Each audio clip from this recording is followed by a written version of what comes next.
सबसे पहला क्वेश्चन ये है कि सीएनजी वेरिएंट है। एडास कैमरा बेस्ड है, सो फॉग वाली कंडीशंस में अडेप्टिव क्रूज कंट्रोल अच्छा काम नहीं करेगा। एडास का पर्पस तो डिफीट हो गया। सर जी माइलेज कितनी है दोनों की, मतलब डिज़ायर की भी और वो अमेज की भी।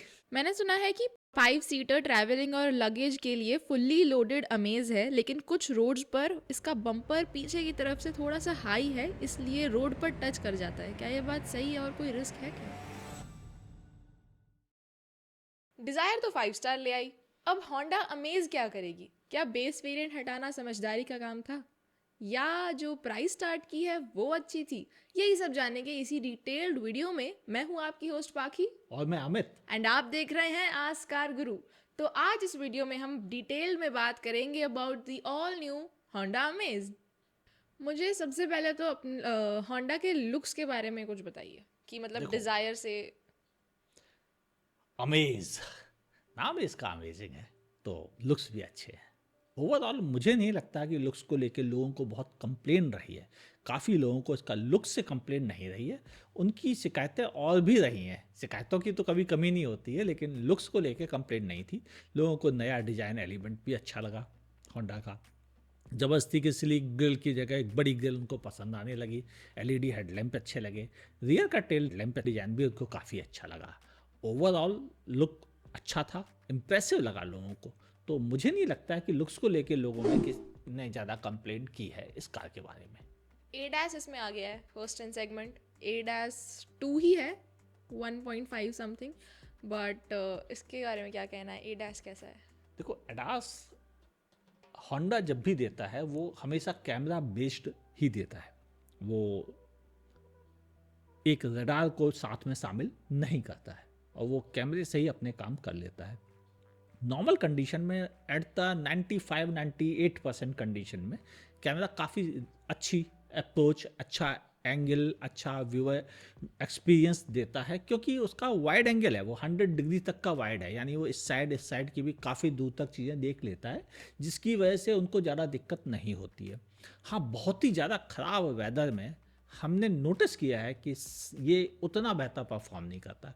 दूसरा, होंडा सेंस जो इसमें यूज किया गया है उसमें कई ऐसे फीचर्स भी हैं जो हमने इंडिया में एडास 2 वाली कई गाड़ियों में पाए हैं और इसमें मिसिंग है।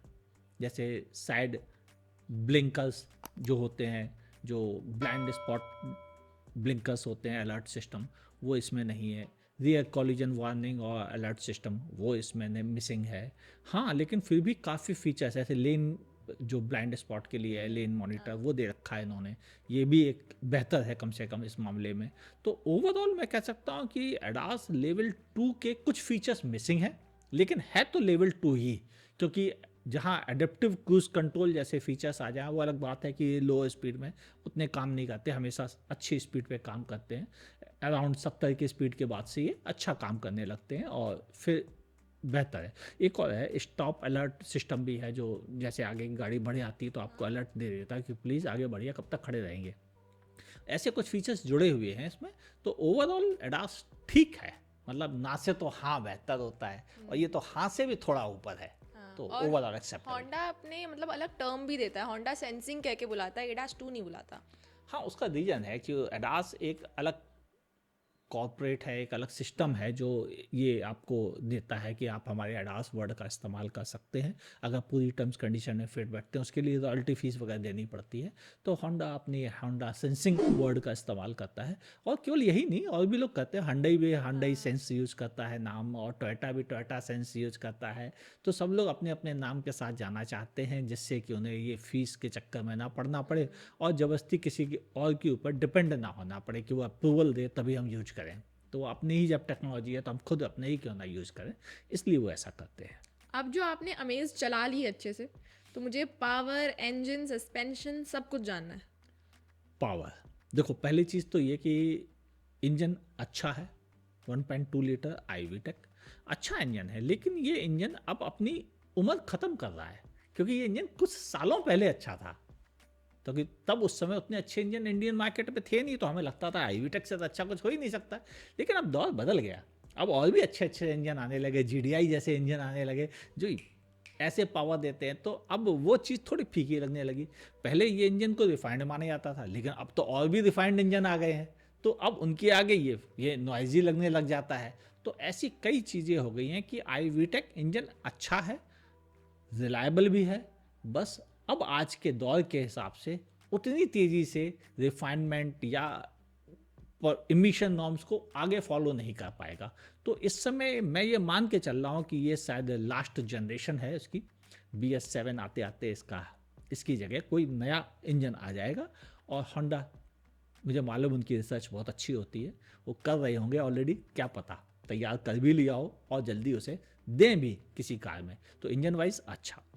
अब बात आती है कार के इंटीरियर स्पेस की, तो इंटीरियर स्पेस बहुत अच्छा है, कोई कंप्लेंट नहीं है, हेडरूम भी अच्छा है, इवन अपने कॉम्पिटिटर से भी अच्छा हेडरूम है। और रही बात इसके बूट स्पेस की, वो भी काफ़ी अच्छा बूट स्पेस है, आपको कोई कंप्लेंट नहीं होगी। 416 लीटर से काफ़ी होता है ये, इसमें अगर कोई इसे भी कम कहे तो मुझे लगता है कि उसकी ज़रूरतें बहुत ज़्यादा हैं और डिफरेंट है। लेकिन अगर ग्राउंड क्लियरेंस की बात आए तो इसकी ग्राउंड क्लियरेंस डिजायर या टिगोर से टेक्निकली भले फिगर्स में बहुत ज़्यादा अच्छी ना हो, लेकिन फिर भी बुरी नहीं है, क्योंकि 173 mm जो है 72 mm ये काफ़ी अच्छी मानी जाती है। और जब 5 लोग बैठेंगे तो इस पर थोड़ा तो दबती है, लेकिन अगर स्पीड ब्रेकर है तो प्यार से निकालिए। किसने कहा है आपको जबरदस्ती कुदाइए उसको? जब आपको पता है कि ग्राउंड क्लियरेंस बहुत अच्छी नहीं है, तो बहुत ऊंचे स्पीड ब्रेकर पर अगर आप ज़्यादा लोगों के साथ बैठे हैं, ज़्यादा लगेज है, तो और प्यार से निकालिए। ये तो एक समझदारी की बात है, जबरदस्ती क्यों उसे कुदाना है? और कुदाने को तो हम हमेशा मना करते हैं, चाहे आपके पास था लॉक्सी का ना, उसे भी मत कुदाइए, उसे भी प्यार से निकालिए, क्योंकि सस्पेंशन खराब होंगे तो पैसे आपकी जेब से ही लगेगा, कंपनी नहीं देती। तो प्यार से चलाइए, कोई दिक्कत नहीं आएगी। एक और चीज़ है कि डिज़ायर और अमेज में कंपैरिजन इस चीज़ का हो रहा है कि उसमें 3 सिलेंडर कर दिया, अमेज में अभी भी 4 सिलेंडर आता है, तो 4 सिलेंडर बेहतर है। नहीं, ये बहुत आउटडेटेड माइंडसेट है कि 4 है तो बेहतर है, बिल्कुल नहीं। आज के कई मॉडर्न 3 सिलेंडर इंजन ऐसे हैं जो 4 सिलेंडर इंजन अपने सेगमेंट को धूल चटाते हैं।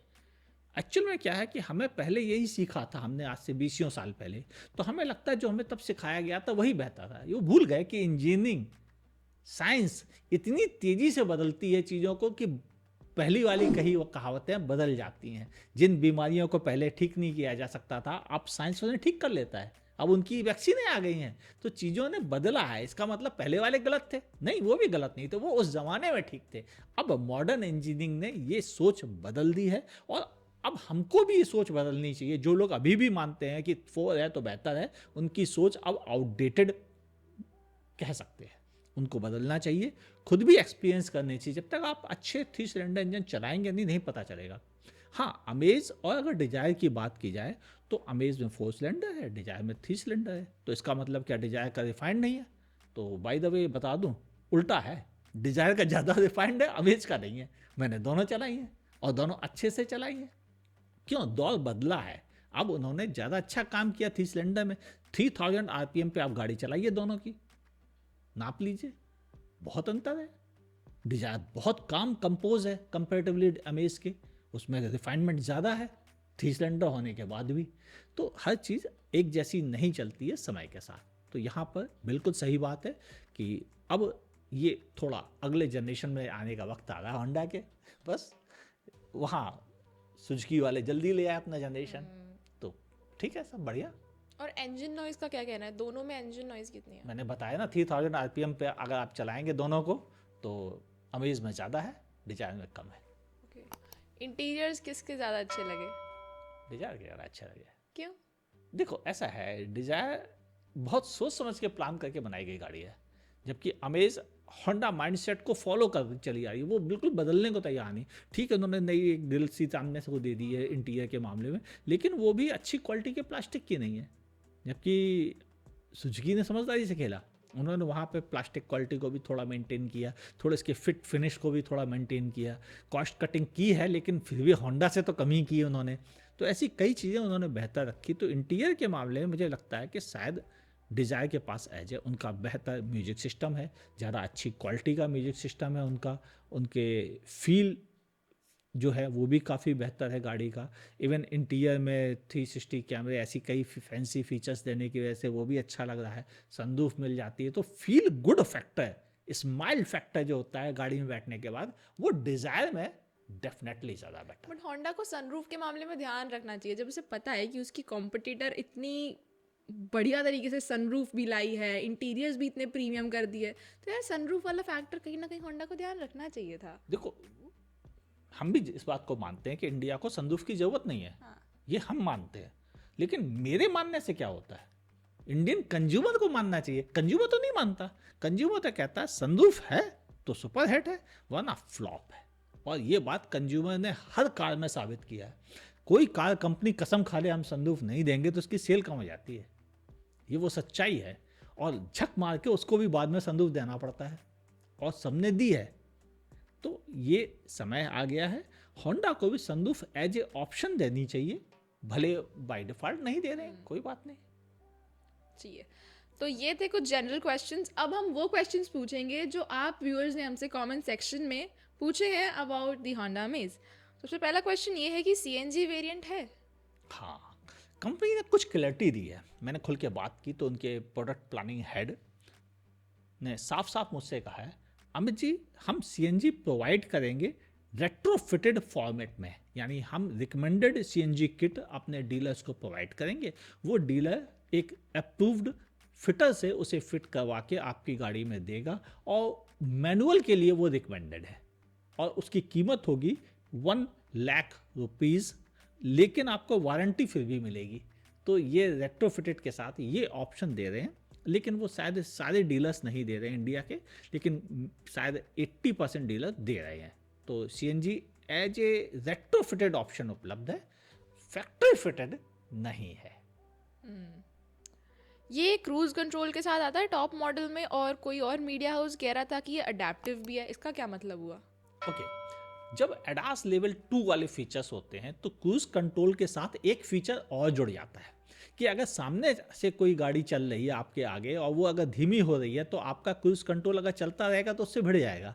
तो इसमें एडेप्टिव क्रूज कंट्रोल है कि वो क्रूज कंट्रोल भी अपनी गाड़ी को धीमा कर लेगा, जब सामने वाली गाड़ी तेजी से निकल जाएगी तो ये भी अपनी उसी स्पीड पे वापस पहुंच जाएगा।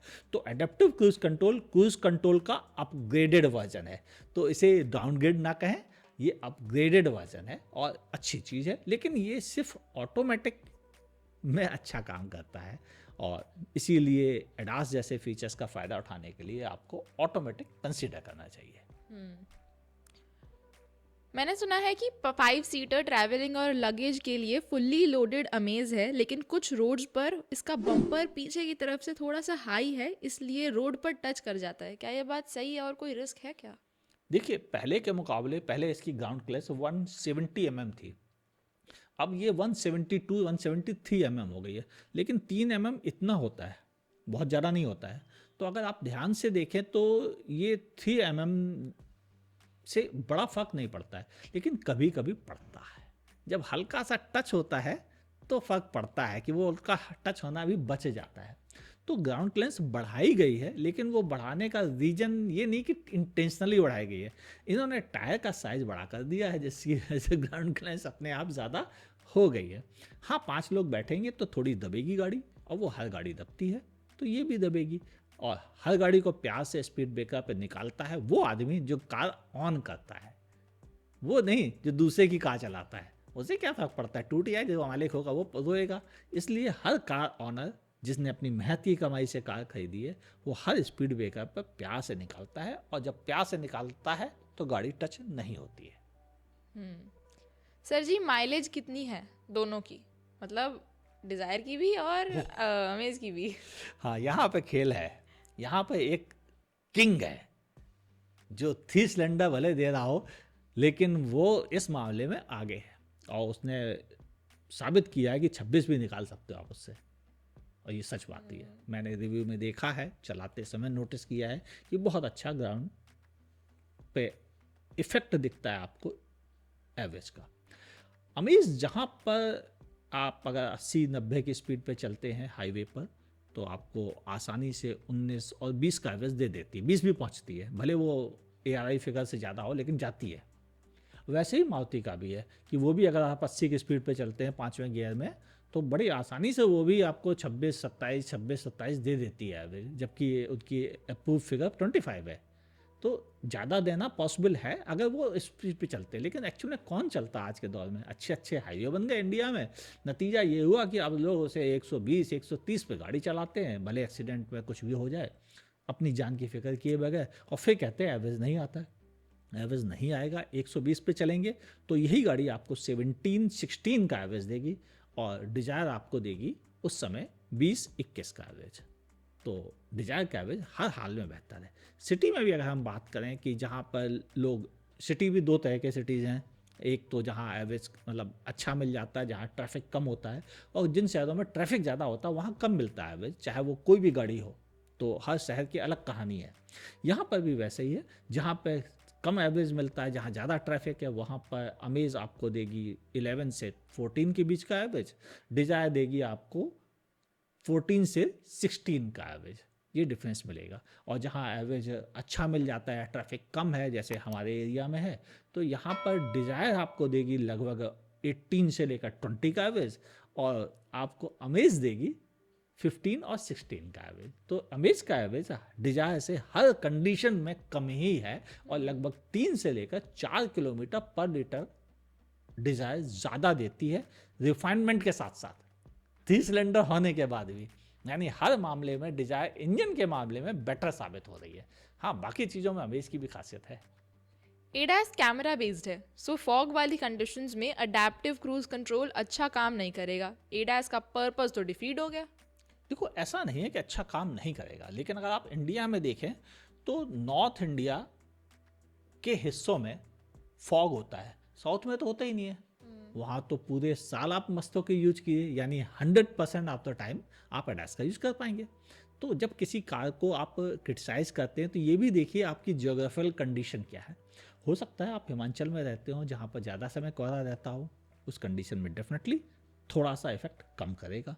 लेकिन दिल्ली में भी अगर आप रहते हैं, मान लिया नॉर्थ इंडिया का जो मेन एरिया कहलाता है, दिल्ली, यूपी, राजस्थान वगैरह, तो यहाँ पर क्या है कि यहाँ पर सिर्फ फॉग पड़ता है 2 महीने, और इन 2 महीनों में जो घना फॉग होता है, नॉर्मल फॉग से फर्क नहीं पड़ता है, घने फॉग से फर्क पड़ता है।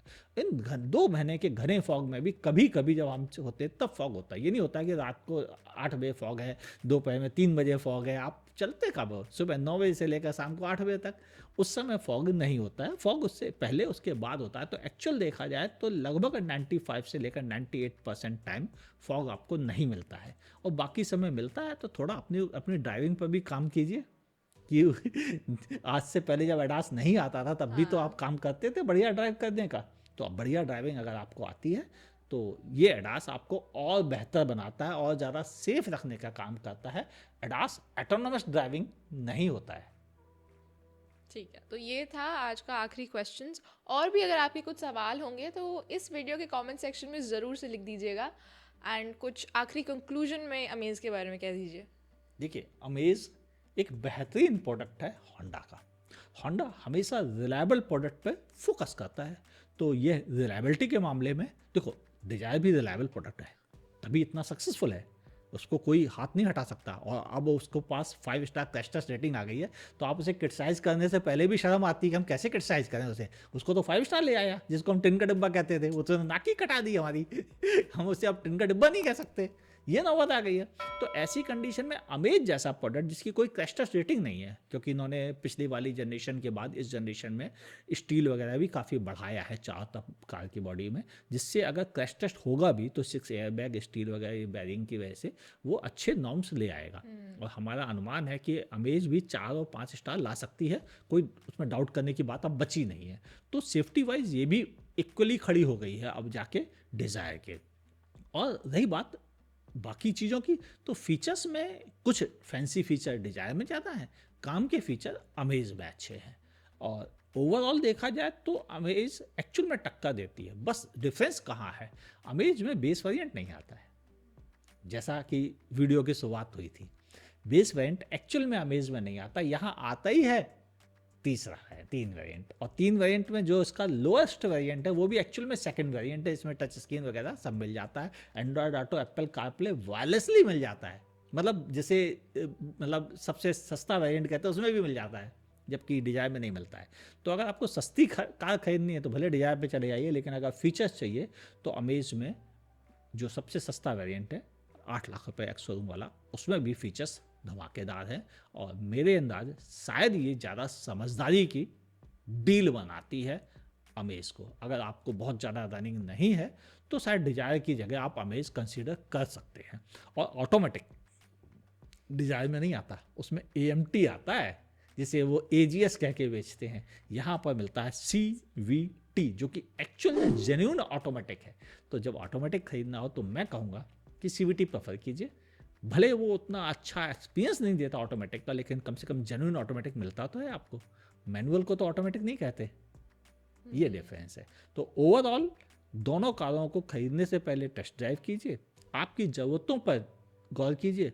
अगर आपको ज़्यादा ग्राउंड क्लियरेंस की ज़रूरत है तो अमेज की फिगर्स ज़्यादा अच्छी हैं डिजायर से, और 9 mm ज़्यादा होता है काफ़ी ग्राउंड क्लियरेंस, वो आपको अमेज में मिलेगा। एवरेज ज़्यादा चाहिए तो वो डिजायर में ही मिलेगा, अमेज में नहीं मिल सकता है। चाहे आप कितनी भी बढ़िया ड्राइव कर लो, मिल ही नहीं सकता है उतना अच्छा। लेकिन हाँ, इतना कम भी नहीं है कि उसको लेके शिकायतें की जाए, तो इसलिए मैं भी शिकायत नहीं कर रहा हूँ।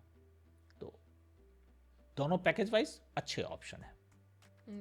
चलिए, यही था आज होंडा अमेज का detailed podcast review, extended review, जो मर्जी कह लें आप। तो अगर आप हमें फेसबुक पे देख रहे हैं तो हमारे पेज को लाइक करें, फॉलो करना ना भूलें। यूट्यूब पर देख रहे हैं तो लाइक, कमेंट, शेयर और सब्सक्राइब करने के साथ साथ बगल में दी हुई नोटिफिकेशन बेल भी ज़रूर से दबा दीजिएगा। एंड देखते रहिए आस्कार गुरु।